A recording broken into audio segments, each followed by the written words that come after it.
Au tout début, avant les montagnes, avant les océans, avant même le temps, il n'y avait rien. Ni forme, ni lumière. Seulement le vide, immense et silencieux. Et pourtant, dans ce silence, une présence existait déjà. Dieu contemplait la création qui allait naître de sa parole. Et Dieu dit, « Que la lumière soit. » Et soudain, la lumière jaillit.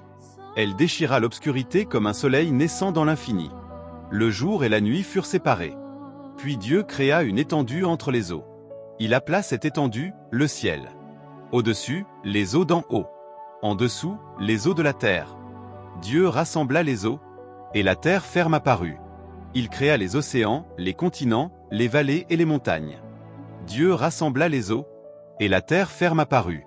Il créa les océans, les continents, les vallées et les montagnes.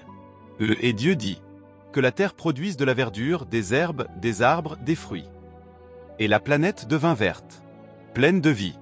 Dieu plaça ensuite des lumières dans le ciel. Le soleil pour le jour, la lune pour la nuit, et des milliards d'étoiles pour illuminer le ciel.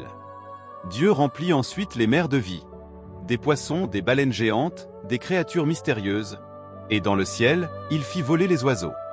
Dieu remplit ensuite les mers de vie, des poissons, des baleines géantes, des créatures mystérieuses, et dans le ciel, il fit voler les oiseaux. Puis Dieu créa les animaux de la terre, les lions, les éléphants, les chevaux, les insectes, les reptiles. Toute la création prenait vie. Dieu remplit ensuite les mers de vie, des poissons, des baleines géantes, des créatures mystérieuses, et dans le ciel, il fit voler les oiseaux. Puis Dieu créa les animaux de la terre, les lions, les éléphants, les chevaux, les insectes, les reptiles. Toute la création prenait vie. Enfin, Dieu créa l'homme à son image. Il lui insuffla la vie. L'homme n'était pas un accident. Il était voulu, aimé, choisi. Dieu plaça l'homme dans un jardin parfait, rempli de rivières, de fruits, d'animaux paisibles. Et il regarda tout ce qu'il avait fait. Et Dieu vit que tout cela était très bon.